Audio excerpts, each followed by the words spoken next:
Bonjour à tous et à toutes, c'est Monel, on se retrouve pour une nouvelle vidéo. Aujourd'hui, je voudrais vous présenter mon clone préféré de la Grande Armée de la République, le commandant Thorn.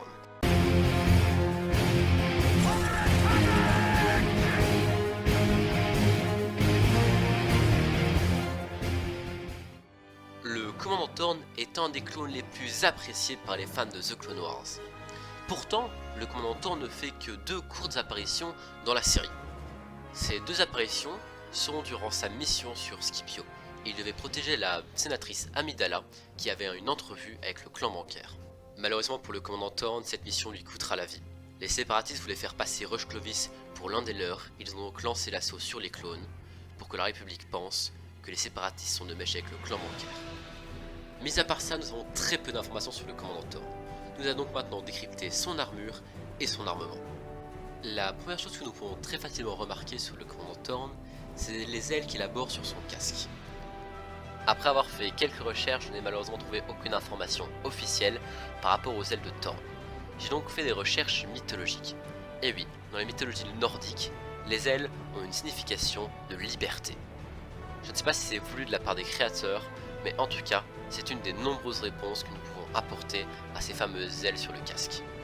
Mais mis à part ce casque, Thorn n'a pas du tout modifié son armure.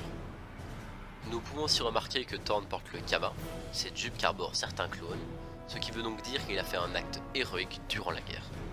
Mais ce n'est pas la seule chose que Thorn a modifiée. Il a aussi modifié son arme fétiche, la Rotary Z6.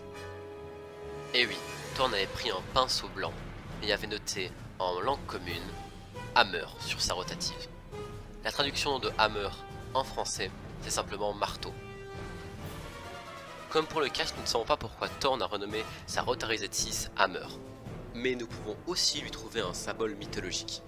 Et oui, dans la mythologie nordique, le marteau désigne directement le marteau de Thor, fils d'Odin.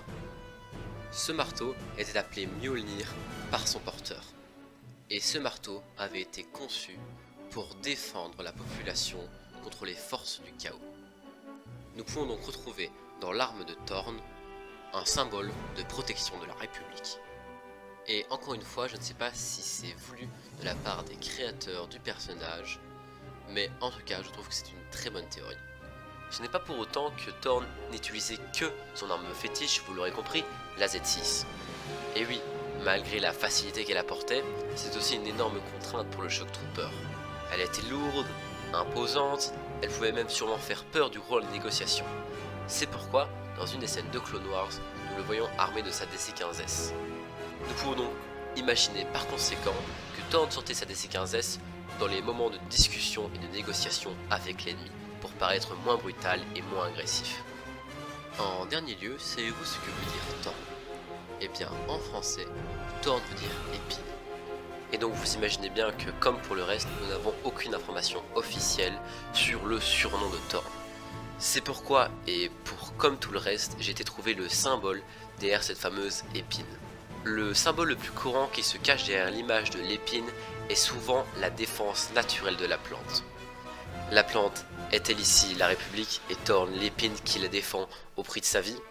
Nous n'en saurons malheureusement pas plus. Voilà, j'espère vraiment que cette vidéo vous aura plu. C'est une vidéo qui mélangeait à la fois Clone Wars, la mythologie, des théories, enfin sur un vrai bonheur de la tournée. Alors je voudrais absolument vous informer qu'il y a un Discord, vous pouvez directement parler avec nous dans la description, n'hésitez pas à le rejoindre. Il y a d'ailleurs un RP écrit sur Coruscant en choc qui s'y passe.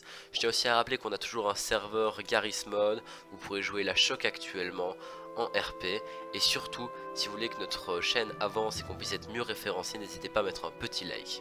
Sur ce, c'était Monel, merci à tous, au revoir.